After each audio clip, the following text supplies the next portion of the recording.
여러분 그 기억나세요? 한 6개월 전에 그 시리즈를 마쳤는데 제가 이제 자주 시리즈 설교를 했었는데 가장 길게 했었던 게 여호수아 시리즈였어요. 작년 6월부터 8월 말까지 10번에 걸쳐서 여호수아서를 나눴던 거 여러분 기억나시나요? 오늘에서야 기억이 나시나요? 네. 그래서 여러분 그 저희가 10개의 제목을 쭉 추려봤는데요. 화면에 보시면 이런 단어들이 나올 거예요. 그래서 지난 10번의 시리즈를 우리가 이렇게 했었지. 네, 아마 대략적으로 기억이 나시리라 믿습니다. 예, 걱정하지 마십시오. 제가 오늘 그 요약을 조금 해드리도록 하겠습니다. 여러분 그 여호수아서 전반부가 한 1장부터 한 12장까지가 전반부예요. 그리고 이제 13장부터는 이제 여호수아가 나이가 많아 늙었다. 그러고서 이제 땅을 분배해 주는 사건부터가 후반부거든요. 근데 이제 전반부에 몇 가지 특징이 나타나는데 그 특징을 먼저 좀 말씀을 드리며 우리가 다 배웠던 거니까 한번 기억을 되짚어 보시면 좋겠습니다. 첫 번째 특징은 뭐냐면 우리가 1장부터 우리가 전반부까지 무엇에 대해서 배웠냐면은 누가 인도하는가에 대해서 배웠어요. 누가 인도하는가. 우리의 인생을, 우리의 삶을 과연 누가 주도권을 가지고 인도하시는가. 여러분, 여호수아서를 우리가 배웠을 때에 여러분, 여호수아서의 그 인간 주인공이 누구죠? 여호수아잖아요. 그리고 하나님이 모세가 죽은 후에 여호수아를 후계자로 세우시잖아요. 그래서 1장에 보면은 여호수아를 하나님께서 세우시고 이렇게 말씀하시는 장면이 나오는데 여호수아가 인도하실 거기 때문에 여호수아가 인도할 거기 때문에 그렇게 하나님께서 그를 세우시고 그에게 말씀하시고 그랬던 건가요? 예. 그게 아니라고 말씀드렸는데 기억나시는지 모르겠어요. 예. 그게 아닙니다. 인간 지도자를 세우긴 했지만 궁극적으로 인도하시는 분은 누구세요? 예, 하나님이십니다. 다만 여호수아라는 그 인간 지도자를 통하여서 하나님께서 여러 명령들을 주시고 말씀을 주시고 어디로 가야 할지 어떻게 가야 할지를 알게 하신 것뿐이에요. 그래서 하나님께서 그 여호수아를 통하여서 주신 그 명령이 몇 가지가 있는데 대략 한 3가지예요. 하나는 뭐냐면 가라. 어디로 가라? 1장에 보면 그 땅으로 가라. 이런 명령이 나와요. 그 땅이 어느 땅이에요? 약속의 땅, 젖과 꿀이 흐르는 땅, 가나안 땅이에요. 예, 이 땅으로 가라라고 여호수아를 통하여서 명령을 하십니다. 또 명령하셨던 게 뭐가 있죠? 율법을 지켜 행하라는 거예요. 이 광야를 지나서 가나안 땅을 정복하는 일에 성패는 뭐에 달렸냐면은 하나님의 말씀, 하나님의 율법, 하나님의 그 계명을 지키는지 아니 지키는지에 달려 있다라고 말씀드렸어요. 여러분 동의하십니까? 예. 우리의 인생의 성패는요 거기에 달려 있는 거예요. 자, 그리고 또 어떤 명령이 있었냐면 하나님께서 여호수아를 통하여서 건너라라는 명령을 하셨어요. 그래서 어디를 건너죠? 예, 요단강을 건넙니다. 모세 시대 때에 홍해를 건넜던 것처럼 여호수아 시대 때도 여호수아와 그 이스라엘 백성들이 요단을 건너게 됩니다. 그리고 이 요단강을 건너고 나서부터 본격적인 정복 전쟁이 시작이 됩니다. 그래서 어디랑 싸우죠? 여러분들이 잘 아시는 대로 6장에 보면은 여리고랑 싸우죠. 그죠? 여리고를 아주 보기 좋게 함락을 합니다. 그 다음에 어디랑 싸우죠? 아이성. 근데 처음에는 안타깝게도 실패를 했어요. 그래서 아이성 전투가 2번째까지 있었고요. 그래서 이 전반부의 2번째 우리가 특징으로 잡을 수 있는 게 물어야 될 게 무엇이냐면은 누가 싸우시는가요? 누가 싸우는가? 자, 누가 인도하시는가? 누가 인도한다고요? 하나님이 인도하세요. 그리고 누가 싸워요? 여호수아가 싸웁니까? 이스라엘 백성들이 싸웁니까? 아니에요. 하나님이 싸우신다라고 분명히 성경이 이야기하고 있습니다. 하나님의 전쟁이라는 거예요. 요단을 건넜습니다. 근데 요단을 건너고 나서 5장 마지막 부분에 보면은 여호와의 군대 장관이 나타나요. 여호수아 앞에. 그래서 그가 누군지 처음에는 몰랐어요. 근데 여호와의 군대 장관이 여호수아에게 뭘 명하죠? 너의 신을 벗어라. 이렇게 이야기를 합니다. 그래서 이 전쟁이 누구에게 속한 것인지를 알려줬던 거예요.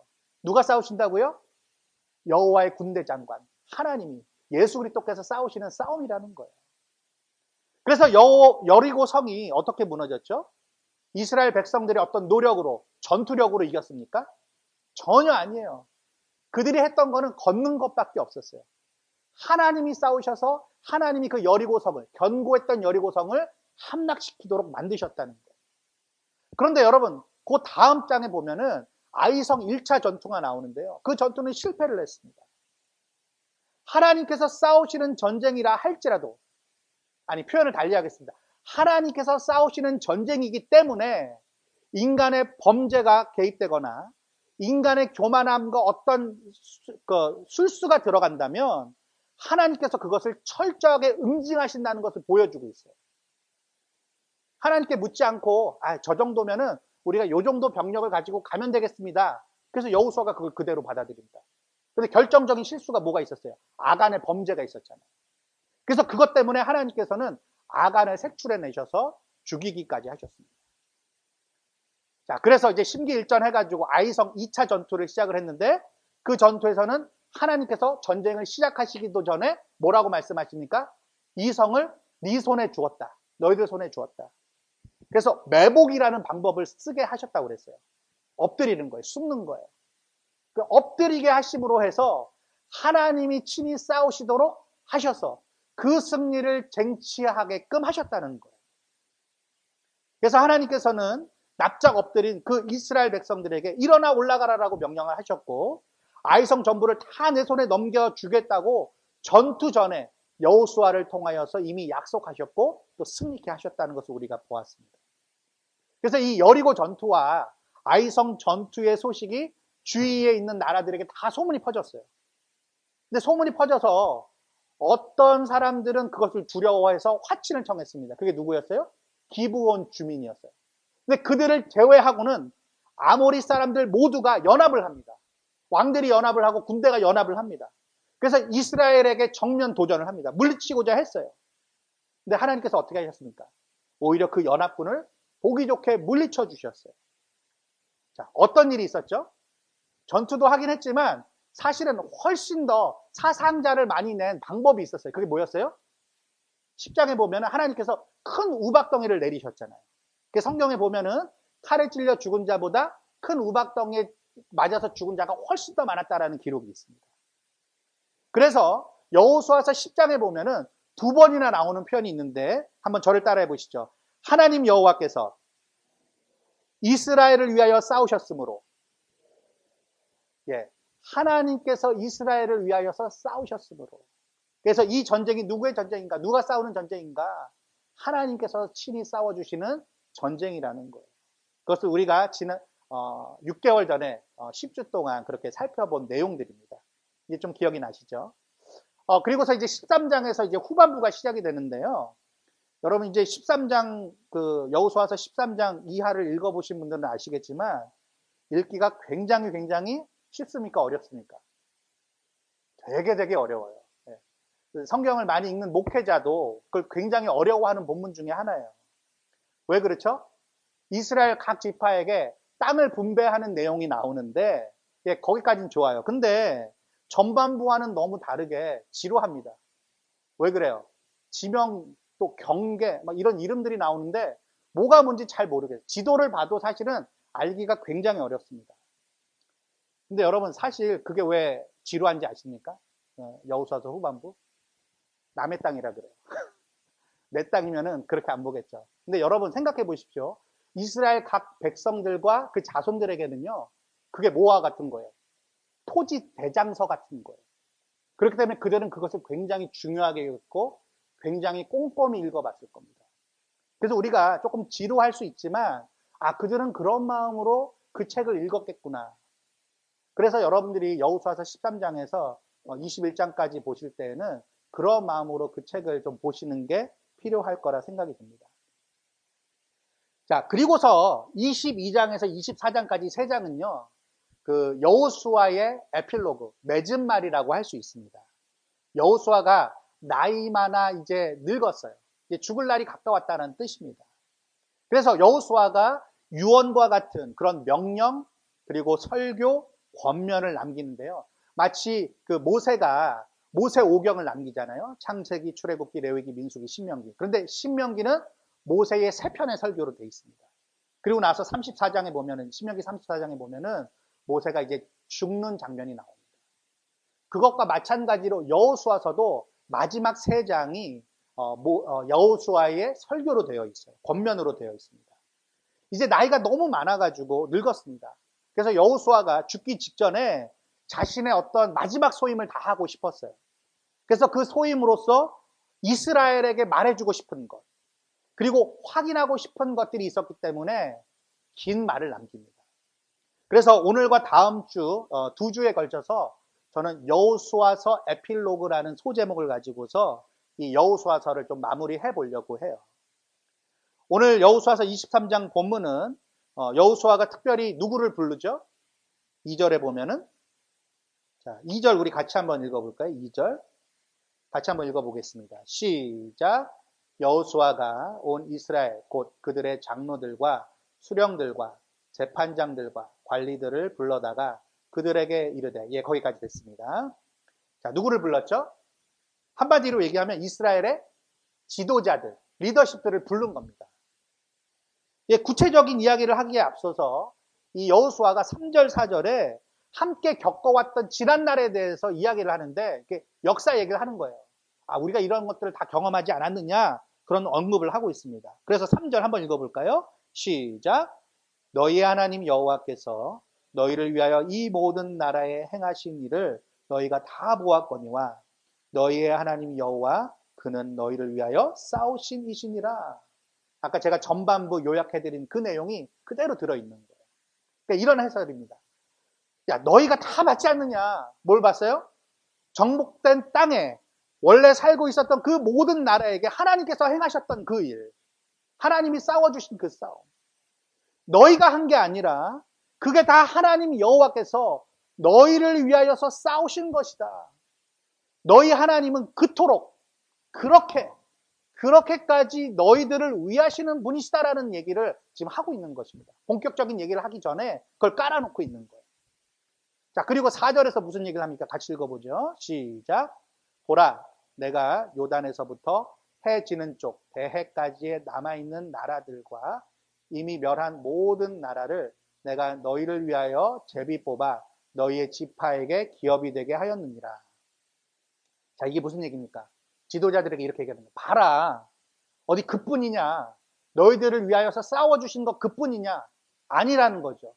너희를 위하여서 모든 지파 하나하나 세심하게 그 13장에서 19장까지 또 21장까지 나와 있는 그 세심한 모든 것을 우리 하나님께서 처음부터 계획을 하시고 모든 지파들에게 하나도 빠짐없이 그 땅들을 나눠주셔서 새로운 삶을 살도록 만들어주시지 않았느냐, 이런 거예요. 하나님은 다 요즘 유행하는 말로 계획이 있으셨던 거예요. 여러분, 실제적인 어떤 눈에 보이고 또 손에 만져지는 유익을 베풀어 주시는 하나님이세요.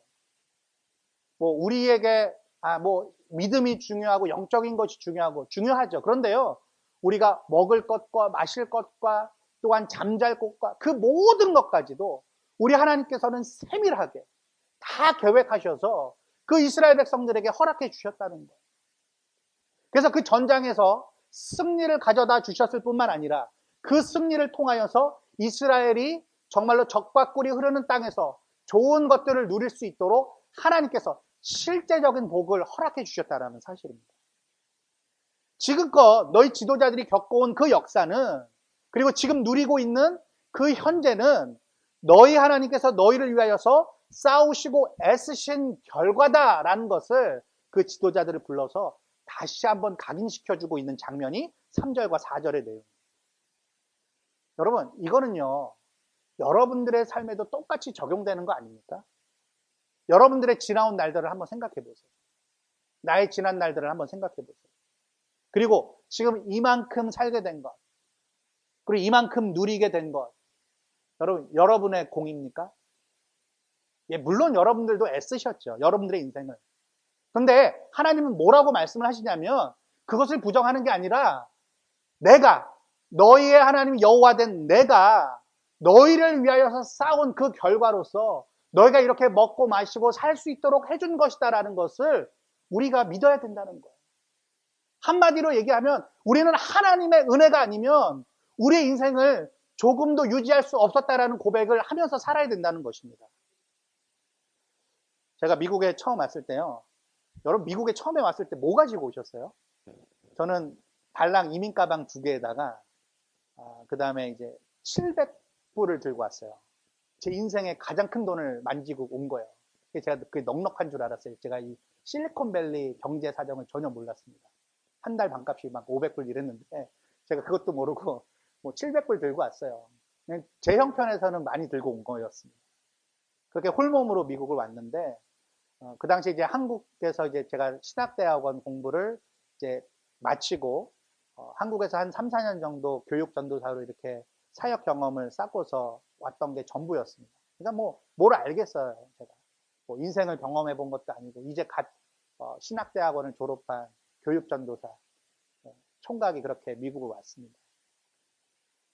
그러다가 제가 이제 아내를 만났습니다. 아내를 만나서 결혼을 하게 됐고 저희가 신혼 초에 둘이서 나눴던 기도 제목이 있어요. 그래서 이렇게 종이에다 써놨거든요. 집에 어딘가에 있을 거예요. 그래서 10가지 기도 제목을 우리의 필요를 따라서 하나님 앞에 이제 기도하자. 여러분, 제가 나중에 이렇게 그 종이를 꺼내놔서 봤는데요. 하나 빼고 다 이루어 주셨더라고요. 물론 꽤 시간이 걸린 것도 있고 금방 이루어진 것도 있지만 하나님께서 세밀하게 이루어 주셨더라고요. 여러분, 제 실력으로 이룬 거였겠어요? 영어 한마디도 못하는 제가 미국에 그냥 얼렁뚱땅 와가지고 그런 시간들을 보내면서 참 어떨 때는 내가 여기를 온 게 잘한 일인가라는 의심도 들었지만 하나님께서는 결국에는 하나님의 뜻대로 우리에게 가운데 있는 필요와 그 소원을 이루어 주시면서 내 자신을 인도해 주셨다는 생각을 해보니까 야, 하나님이 하셨구나. 내가 한 게 아니구나. 하나님이 하시는 인생이 내 인생이구나. 그렇게밖에는 고백이 안 되더라고요. 아마 여러분들에게도 비슷한 경험과 비슷한 고백이 있으시라고 생각이 듭니다. 때론 여러분들의 인생 가운데도 어려움이 있으셨을 거예요. 그리고 때론 실패도 있으셨을 거고, 그래서 때로는 후회도 되고, 또 의심도 됐었을 겁니다. 근데요, 여러분, 성경에서 우리들에게 증거해 주는 게 있어요. 시편 119편에 보면은요, 고난받는 것이 내게 유익이다. 이런 고백을 하는 시가 있어요. 우리가 어려움도 있었고 실패도 있었고 실수도 있었지만 결국에는 그 가운데서 우리들을 선하게 인도하시는 하나님을 우리 모두가 다 고백하기에 이 자리에 있는 거 아니겠습니까? 여러분 생각해 보십시오. 여러분들 인생 가운데 하나님의 은혜가 그닥 나는 별로 없었던 것 같아 말하실 수 있는 분 계신가요? 여러분들을 위하여서 하나님이 그닥 하신 게 없는 것 같다고 아무것도 하신 게 없는 것 같은데 그렇게 말하실 수 있는 분이 계시냐고요? 아마 없을 거라 생각이 듭니다. 여러분 이스라엘의 역사를 보십시오. 멀리 갈 것도 없이 이 여호수아서에서 그리고 있는 그 기록된 역사만이라도 한번 여러분 되짚어 보시길 바랍니다. 그 이스라엘 백성들 역시 큰 어려움을 겪었어요. 여러 고비들을 넘겼습니다. 실패했었어요. 그리고 실수도 했었습니다. 하지만 그 모든 세월들을 돌이켜보고 그리고 이 늙은 여호수아의 그 말을 듣고 있었던 그 현재를 그 지도자들이 생각해 봤을 때 무슨 고백을 할 수밖에 없었을까요? 곳곳에서 묻어나오고 확인되는 그 하나님의 은혜. 그 하나님께서 친히 우리를 위하여서 싸워주신 그 싸움. 그리고 지금 우리가 누리고 있는 그 유익들이 우리의 노력이 아니라 우리의 공이 아니라 하나님이 하신 거구나. 그 받은 목을 세워보지 않았겠습니까? 하나님이 분명히 그들과 함께 계셨다는 것을 고백하지 않을 수 없었을 거예요. 자신들을 위한 하나님이셨음을 이스라엘은, 특별히 그 이스라엘의 지도자들은요, 절대 부인할 수 없었을 거예요. 여러분, 지도자들은 모든 소식과 모든 일들을 먼저 접하는 자들입니다. 그 백성들보다 모든 것을 먼저 알았어요. 하나님이 이렇게 하셨구나. 우리는 이런 생각을 했었고, 이런 기대를 했었는데, 하나님은 이것을 넘어서는 것들을 계획하셨고, 우리들에게 실행하셨구나. 지도자들이 이 여호수아의 이 말을 듣고서 얼마나 많은 생각을 했을까요? 하나님에 대해서. 자, 그리고 5절에 보면요. 여호수아가 무슨 말을 이어가고 있습니까? 하나님께서 이제 곧 그 땅에 아직 남아있는 자들을 다 쫓아내시고 떠나게 하실 것이라는 약속을 해주십니다. 그래서 이스라엘로 하여금 완전하게 그 땅을 차지하게 될 것이라고 이야기를 하고 계세요. 아직 남아있는 땅이 있었거든요. 여러분, 이걸 보면서 무슨 생각이 드셨습니까? 여러분? 저는 이런 생각이 들었어요. 아, 하나님은 우리의 과거와 현재뿐만 아니라 우리의 미래도 보장하시는 하나님이시구나. 할렐루야. 우리가 종종 실수하는 게 있어요, 여러분. 한번 잘 생각해 보세요. 우리의 과거와 현재를 보면서 아, 지금까지 지내온 거 하나님의 은혜지. 이렇게 생각을 하면서도요, 정작 미래에 대해서 생각할 때 여러분 두려운 마음이 먼저 들지 않으세요? 좀 암담한 생각이 먼저 들지 않습니까? 여러분, 저도 그래요. 과거에 그런 큰 은혜를, 큰 하나님의 그 이루심과 섭리하심을 경험했음에도 불구하고요, 그 앞으로의 일을 생각하면요, 암담할 때가 있어요. 아, 그 미래를 어떡하지? 당장 다음 달은 어떡하지? 올해 어떻게 해야 되지? 이런 생각들이 들기 마련입니다. 그래서 두려워요. 근데 여러분 잘 생각해 보십시오. 결국 여러분들이 암담해하고 두려워하는 그 미래도 곧 어떻게 될 거예요?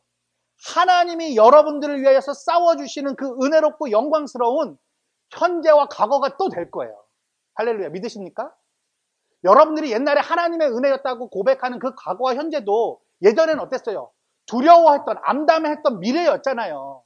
근데 지나고 보니까 하나님의 은혜였네 라고 고백할 수 있는 과거가 됐잖아요. 그래서 누군가에게는 담대히 말할 수 있는 간증거리가 됐잖아요. 자, 그럼 우리가 뭘 생각해야 됩니까? 아, 우리의 모든 내일, 우리의 미래, 아, 내가 두려워할 게 아니구나. 하나님께서는 그 모든 미래도 내가 생각하는 것 이상으로 은혜로 채워주시겠구나.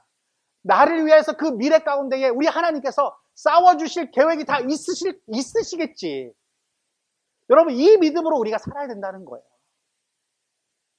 그래서 여러분, 여러분들의 미래를 책임지실 하나님을 기뻐하시길 바랍니다. 여러분들의 그 암담해하는, 두려워하는 그 미래를 우리 하나님께서 승리로 이끄실 것을 믿고서 담대하시길 바라요. 두려워하지 말기 바라요. 여러분, 우리가 또 무엇보다도 우리가 생각해야 될 게 있어요. 우리에게 그러한 실제적인 유익들을 하나님께서 보장해 주시고 챙겨 주시고 베풀어 주신 것도 우리가 생각해야 되는데, 우리가 정말 생각해야 될 게 있어요. 그게 뭡니까? 우리의 추악하고 더러운 죄악을 위하여서 싸워주신 그 하나님 아버지와 그 독생자 예수 그리스도의 희생을 생각하시길 바랍니다. 우리 하나님은 그 독생자 예수 그리스도의 피를 흘리시기까지 우리를 위하신 분이셨어요. 우리의 죄악을 위하여서 처절하게 싸우신 분이 바로 우리 하나님이시요 우리 주 예수 그리스도시라는 거예요. 이걸 잊어버리면 안 된다는 거예요. 여러분, 우리가 이걸 잊어버리기 때문에 불평하는 거예요. 우리가 이걸 잊어버리기 때문에 계속해서 원망을 하게 되는 겁니다. 이거를 우리가 기억하도록 날마다 우리들을 쳐서 복종시켜야 돼요. 특별히 저를 비롯해서 교회 모든 지도자들은요, 이 주님의 은혜, 그리스도의 십자가의 희생 은혜를 결코 잊지 말아야 합니다. 아멘이십니까? 네. 여러분 생각하십시오. 나를 지도자로 세워주신 그 주님이 나를 이만큼 쓰시기 위해서 얼마나 처절하게 싸워주셨는지, 얼마나 큰 희생을 치르셨는지를 우리는 결단코 한순간도 잊지 말아야 할 것입니다. 나이 많아서 늙은 이 여호수아는 이스라엘 모든 지도자들을 모아놓고 과거, 현재, 미래, 그 어떤 때라도 하나님은 너희를 위하신 분이시다라고 그 사실을 말하고 나서는 세 가지 구체적인 명령을 주게 되는데요. 우리 6절 한번 읽어보도록 하겠습니다. 6절 시작. 그러므로 너희는 크게 힘써 모세 율법책에 기록된 것을 다 지켜 행하라. 그것을 떠나 우로나 좌로나 치우치지 말라. 자, 무슨 얘기를 하고 있어요? 율법을 다 지켜 행하라. 여러분, 아까도 말씀드렸지만 이 모세의 후계자인 여호수아가 자기가 이제 그 대장이 돼서 이스라엘 무리들의 인간으로서의 대장이 되고 나서 하나님 앞에 받았던 그 말을 이 지도자들에게 하고 있어요. 1장에서도 나오잖아요. 하나님께서 여호수아에게 뭐라고 말씀하세요? 율법을 지켜 행하라. 좌로나 우로나 치우치지 말라. 근데 그 얘기를 고스란히 그 지도자들에게 해주고 있습니다. 이 얘기를 왜 했을까요?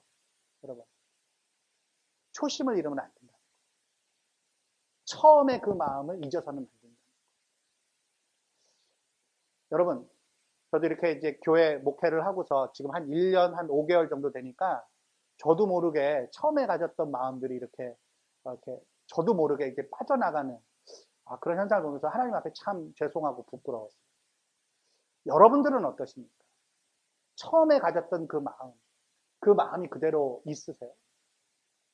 여러분, 요한계시록에 보면은 하나님께서 성령을 통하여서 그 사도 요한에게 나타나시면서 소아시아 7교회에게 말씀을 하시는데 첫 번째로 말씀하셨던 그 대상이 누구였어요? 에베소 교회였어요. 근데 그 에베소 교회에게 하셨던 아주 중요한 말이 있었습니다. 질책을 하셨어요. 뭐예요? 너희의 처음 사랑을 버렸다. 그걸 잃어버렸다. 그걸 회복해야 된다라는 이야기를 하셨던 거예요. 그래서 우리 모두는요, 특별히 지도자들은 초심을 잃지 않는 게 너무너무 중요합니다. 저도 그래서 이 말씀 준비하면서 제 스스로 참 부끄러워서 그래 나도 그 초심을 다시 한번 회복해야 되겠구나 그런 생각을 하게 됐어요. 우리 모든 지도자들은요, 그래서 그 초심을 잃지 않기 위해서 기본기를 늘 다져야 됩니다. 여러분, 지도자들은 영적 지도자예요. 그냥 지도자가 아닙니다. 우리는 모두 영적 지도자예요. 영적 지도자로서 자기 자신을 늘 쳐서 복종시켜야 되고 훈련시켜야 합니다. 자기 자신을 훈련시킬 수 있는 가장 좋은 방법이 뭡니까? 말씀과 기도에 더욱더 매진하는 거예요. 여러분, 말씀과 기도가 목사의 전유물이 아닙니다. 모든 영적 지도자들은 말씀에 헌신해야 되고 기도에 헌신해야 할 줄 믿습니다. 그래서 여러분, 예배하는 자리, 기도하는 자리를 놓치셔는 안 돼요. 그 자리를 꼭 붙드셔야 돼요. 하나님께서 주시는 은혜가 있습니다. 우리 교회는 주일 예배와 토요 새벽 기도, 그리고 성경 공부, 소그룹 모임 이런 것들이 있습니다.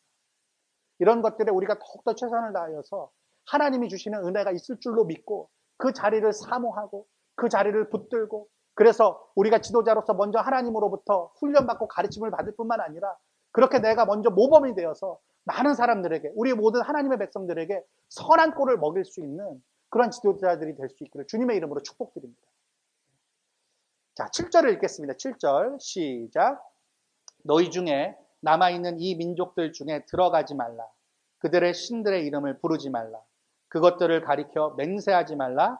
또 그것을 섬겨서 그것들에게 절하지 말라. 여러분, 한마디로 얘기하면 뭐예요? 우상 숭배하지 말라라는 얘기예요. 우상 숭배하지 말라. 여러분, 가나안 모든 족속들을 하나님이 쫓아내시고 망하게 하신 이유가 뭘까요? 어떤 사람들은요, 그 예수 안 믿는 사람들은 물론이거니와 어떤 예수 믿는 사람들 중에서 혹은 학자들 중에서도요, 야, 하나님이 너무 잔인한 거 아니야? 이렇게 얘기하는 사람들이 있어요. 그렇게 보여요, 인간적인 눈으로 봤을 때. 근데 하나님께서는 그 가나안의 7족속들을 멸하실 만한 충분한 이유가 있으셨어요. 왜요? 그들이 살아계신 하나님을 섬기지 아니하고 이방의 신들, 자기 자신들을 신 삼아서 우상 숭배를 했기 때문에, 그 죄 때문에 하나님께서는 그런 방법으로 처단을 하셨던 거예요. 그래서 우리들은 하나님이 왜 그들을 쫓아내시고 망하게 하셨는지를 생각해야 돼요. 이 명령을 가지고. 그래서 하나님께서는 이스라엘 백성들에게, 특별히 지도자들에게 우상 숭배하지 말 것을 명령하셨던 거예요. 여러분, 이스라엘의 지도자들, 이스라엘 백성들은요, 이 사실을 반면교사 삼았어야 합니다. 여러분, 저를 비롯해서 여기 있는 모든 지도자들 마찬가지입니다. 우상 숭배하지 않도록 우리가 주의해야 합니다. 우리가 이 이스라엘의 이 모습, 이스라엘도 우상 숭배한 것 때문에 하나님 앞에 엄청 혼을 나죠. 그리고 가나안의 많은 족속들이 하나님에게 쫓겨나고서 하나님으로 말미암아서 망하는 모습을 보게 되는데, 이것을 우리가 타산지석 삼아야 된다는 거예요. 여러분, 하나님이 가장 미워하시는 게 뭡니까? 여러분, 10계명 여러분들 요즘에 이제 소그룹을 통해서 시작하셨을 텐데, 첫 번째 계명이 나 외에 다른 신들을 내게 있게 말지니, 그렇게 말씀하셨어요. 두 번째 계명은 뭡니까? 그 어떠한 이 땅에 있는 형상으로도 하나님이라고 부르면서 그거 섬기지 말라는 거예요. 절하지 말라는 거예요. 그러니까 1계명과 2계명이 뭐에 대한 거예요?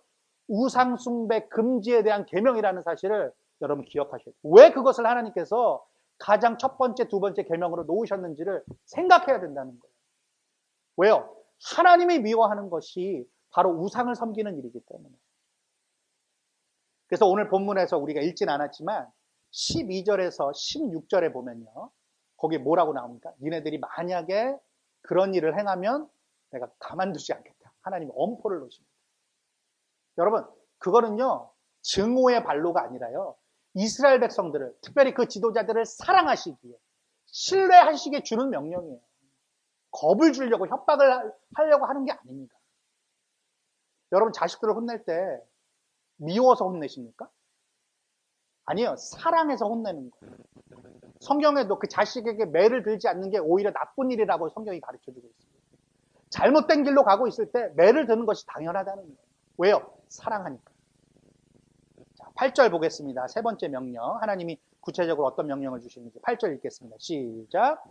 오직 너희의 하나님 여호와께 가까이 하기를 오늘까지 행한 것 같이 하라. 자, 우리가 1월 처음 한 3주 동안 우리가 하나님께 가까이 하는 거, intimacy with God, 우리가 그런 설교를 함께 말씀을 나눴는데요. 여기서 하나님께서 이 여호수아를 통하여서 그 지도자들에게 뭘 말하세요? 하나님께 가까이 하는 거, 내가 그거 말한다, 이렇게 얘기를 하세요. 여러분 생각해보면 이런 거예요. 율법을 다 지켜 행하라, 그 6절의 명령과 7절에서 우상 숭배하지 말라, 그 모든 것은 다 8절에서 통합이 되는 겁니다. 그렇죠? 여러분, 하나님께 가까이 한다는 게 결국 하나님의 율법을 지키는 거예요. 그리고 하나님께 가까이 하면 우상 숭배할 수 없게 된다는 거예요. 그래서 우리들은 항상 하나님께 가까이 하려면 어떻게 해야 되는가를 늘 고민하고 하나님께 가까이 하고자 애써야 된다는 것을 우리들에게 명령하고 가르치고 있는 것입니다. 여러분, 이스라엘을요, 그 애굽에서 탈출시킬 때, 출애굽시켰을 때에 하나님께서 그 이스라엘 백성들에게 말씀하셨던 것이 있어요. 그게 무엇이냐? 자, 출애굽기 6장에 보면요, 이런 말씀을 하나님께서 하셨어요. 내가 너희와 언약을 했다. 나의 언약을, 내가 그들과 너희 조상과 했던 그 언약을 내가 기억한다. 그래서 너희들이 지금 신음하고 있는데 너희들을 구원해내서, 속량해내서 너희를 내 백성으로 삼고 나는 너희의 하나님이 되기를 원한다. 내가 반드시 그렇게 만들 거다라는 말씀을 하세요. 그건 무슨 말입니까? 하나님과 하나님께서 선택하신 그 백성이 가까이 하도록 만드시겠다는 거 아닙니까? 그것을 여호수아가 다시 한번 아주 직접적인 말로 이야기하고 있는 거예요. 하나님께 가까이 하기를 오늘까지 행한 것 같이 해야 된다. 그렇게 명령을 하고 있는 것입니다. 하나님 여러분, 특별히 여기 지도자 여러분, 하나님께 가까이 하시기 바랍니다. 하나님께 가까이 하는 것이 그 어떤 것보다도 우리들에게 가장 큰 복임을 잊지 마시기 바라요. 말씀을 맺겠습니다. 우리를 위해 싸워주신 하나님께서 여호수아를 통하여서 이런 명령들을 주셨던 이유가 뭘지 오늘 본문에서 사실은 잘 우리들에게 이야기를 해주고 있어요. 어떻게 하는 것이 하나님께 가까이 하는 것인가. 11절에 아주 간단한 말로, 분명한 말로 우리들에게 말해주고 있어요. 11절 같이 읽어보겠습니다. 시작. 그러므로 스스로 조심하여 너희의 하나님 여호와를 사랑하라. 여러분, 이거 너무 뻔한 얘기 아니야? 이렇게 생각할 수 있어요. 그런데 하나님께서는 결국에는 이스라엘의 지도자들과 이스라엘의 모든 백성들에게 너희가 나를 사랑하는 존재가 됐으면 좋겠다라는 말씀을 하시려고 그들을 건져내셨고 그 땅으로 가게 하셨고 율법을 지키라고 말씀하셨고 우상숭배를 하지 말라고 말씀하셨고 요단을 건너게 하셨고 여리고를 돌게 하셨고 아이성으로 올라가 치게 만드셨다는 거예요. 믿으십니까? 여러분, 그러한 모든 인생의 과정, 때로는 우리가 그 속에서 어려움을 겪고 어떤 의심이 들고 실패를 겪는 그 모든 순간마저도요, 좋을 때도 마찬가지고 그 모든 것들을 우리로 하여금 펼쳐놓으시고 그 모든 삶을 살게 만드시는 것은 다른 게 아니라는 거예요. 뭐예요? 주 너의 하나님을 사랑하라. 이 삶을 살게 하시려고 하나님께서는 우리들을 그러한 인생 가운데 놓아주셨고 인도해 주셨다는 것입니다. 그러면 여러분, 우리의 다음 질문은 그거예요. 하나님을 그럼 어떻게 사랑하는 게 사랑하는 거지? 여러분, 참 복잡한 것 같죠? 근데 사실 생각해보면 하나님을 사랑한다는 게 그렇게 복잡한 게 아닌 것 같아요. 우리가 사람 사이에도 부모 자식 간에나 형제 간에나 우리 교우들끼리 어떤 사랑을 나눌 때 여러분, 우리가 왜 잘 사랑하지 못하는 것처럼 느껴질까요? 너무 어려워해서 그래요. 사랑하는 거. 단순하게 생각해야 되는데 너무 어려워하는 것 같아요. 뭔가 막 내가 준비를 해야 되고 뭔가 막 큰 희생을 해야 되고 그렇게 생각을 하니까 참 사랑하기가 어려운 것 같아요. 그냥 손 한번 잡아주는 거. 따스한 눈빛으로 쳐다봐 주는 거. 따뜻한 말로 격려해 주는 거. 우리들은 거기서 사랑을 느끼는 거 아닙니까? 우리가 대단한 거를 바라는 게 아니잖아요. 그런 것들이 우리로 하여금 힘을 내게 만들잖아요. 여러분, 하나님을 사랑하는 것도 저는 그것과 비슷하다고 생각해요. 다른 것이 아닙니다. 여러분들이 기쁜 마음으로 하나님을 생각하면서 이 기록된 말씀을 날마다 읽고 주님의 말씀을 내가 내 마음으로 들으려고 애를 쓰고 그래서 삶 속에서 이게 가능하지 않은 것처럼 보인다 할지라도 그냥 주님께서 인도해 주실 것을 믿고 비록 실패할 것이 두렵다 할지라도 내가 주님의 말씀대로 순종해 보는 거. 그리고 하나님이 미워하시는 것을 나도 미워하고 그리고 힘들고 지치고 어려운 문제를 만날 때마다 내 미래를 책임지시겠지. 그래서 믿음으로 소망으로 기도하는 자리에 나아가는 거. 여러분 그게 하나님 사랑하는 거 아니겠습니까? 그렇게 주님을 늘 가까이 하고자 애쓰면서 살아내는 것이 오늘 본문 11절에 나오는 스스로 조심하여 하나님을 사랑하는 거 아닐까 그런 생각이 들었어요. 여러분 때때로 우리 삶에 문제가 생깁니다. 하나님이 이건 내가 주신 축복이라고 주신 복이라고 은혜라고 생각했던 것이 때때로는 망가지고 엉망이 될 때가 있어요. 여러분 오늘 본문에서 읽진 않았지만 12절에서 16절 그 중간에 13절, 15절, 16절에 하나님이 무슨 얘기를 하시냐면요. 너희가 하나님을 잘 섬기지 않고 사랑하지 않으면 너희에게 주신 이 아름다운 땅에서 멸절될 것이다 라는 말을 3번이나 반복하세요. 한번 여러분 성경 보세요. 너희에게 주신 이 아름다운 땅에서 멸절될 거다. 멸절될 거다. 멸절될 거다. 3번이나 이야기를 하십니다. 여러분 아까도 말씀드렸지만 그것이 우리들을 저주하고 우리들을 끊어내고자 하시는 말씀이 아니라는 거예요. 우리를 정말 사랑하시기에 내가 너희들에게 준 것들, 그 복과 은혜들이 때때로 망가지고 너희 뜻대로 안 될 때가 있다면 그때 깨달으라는 거예요. 뭔가 하나님을 사랑하지 않는 내 모습이 있구나. 내가 하나님 앞에서 깨달아야 되는 것이 깨달아야 될 것이 있기 때문에 하나님께서 나를 그렇게 인도하시는구나 알아야 된다는 거예요.